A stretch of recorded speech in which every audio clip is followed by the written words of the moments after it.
الحمد لله رب العالمين والصلاة والسلام على سيد المرسلين وعلى آله وأصحابه أجمعين. أما بعد، أعوذ بالله من الشيطان الرجيم. بسم الله الرحمن الرحيم. وقرن في بيوتكن ولا تبرجن تبرج الجاهلية الأولى. میری ماں اور پیاری بہنوں، السلام علیکم ورحمۃ اللہ وبرکاتہ. نفرت کو محبت کا ہم جام پلا دیں گے، نفرت کو محبت کا ہم جام پلا دیں گے. دنیا کے اندھیرے میں ہم شمع جلا دیں گے. دنیا سے مٹائے جو اسلامی قوانین کو، دنیا سے مٹائے جو اسلامی قوانین کو، اغیار کی سازش ناکام بنا دیں گے. لکھیں گے ہم تاریخ نئی تہذیب حیا سے، لکھیں گے ہم تاریخ نئی تہذیب حیا سے، اور درس حیا ہم دنیا کو سکھا دیں گے. میری ماں اور پیاری بہنوں، آج کے اس جلسے میں میری تقریر کا عنوان ہے پردہ، یعنی چھپانا، کور کرنا عورت کی عزت کو بڑھا دیتا ہے.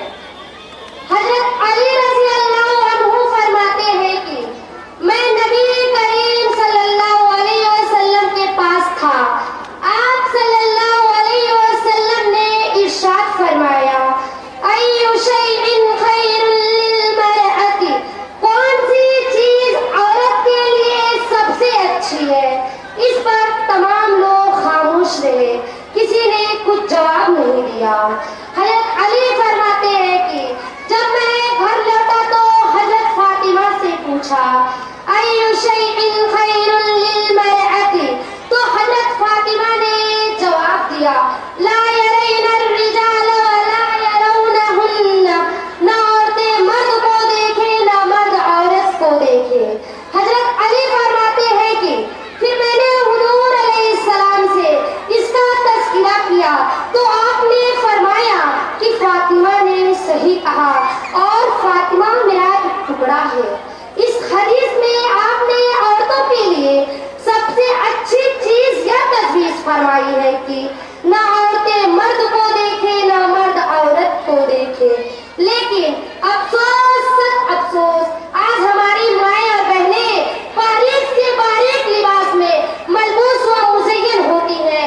بازو ایک طرف کھلا ہوا، گلا دوسری طرف کھلا ہوا، میک اپ کر کے سڑکوں میں بازاروں میں پھرتی ہیں اور خود غیر محرم مردوں کا نظارہ کرتی ہیں اور انہیں بھی دعوت نظارہ دیتی ہیں تاکہ وہ انہیں دیکھے اور ان کے حسن و جمال کا چرچا کرے. ایسی عورتوں کے لیے حدیث میں سخت وعید آئی ہے.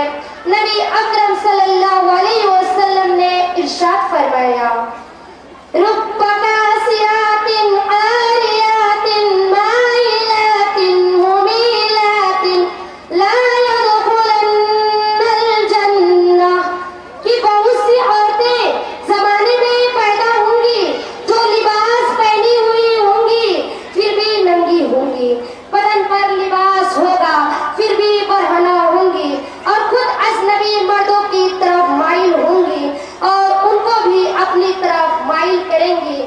ایسی عورتیں جنت میں داخل نہیں کی جائیں گی، اس لیے کہ انہوں نے فتنہ کا دروازہ کھولا اور دنیا کو جہنم میں دھکیلنے کا ارادہ کر لیا. میری ماں اور بہنوں، کان کھول کر سن لے، یہ وہ ذاتی گرامی کا فرمان ہے. زمین کی وسعت میں کمی آ سکتی ہے، پہاڑ کی بلندی میں فرق آ سکتا ہے، سورج کی توازن میں تبدیلی ہو سکتی ہے، مگر ان کی کہی ہوئی بات میں تفاوت اور فرق واقعی نہیں ہو سکتا. لہٰذا ہماری مائیں اور بہنیں سوچیں، وہ فرمان رسول کو چھوڑ کر کدھر جا رہی ہیں؟ وہ حکم اسلام کو پشے پشت ڈال کر کس وادی میں بھٹک رہی ہیں؟ اللہ تبارک و تعالیٰ سے دعا ہے کہ مجھے اور آپ تمام لوگوں کو باپردہ رہنے کی توفیق عنایت فرمائے.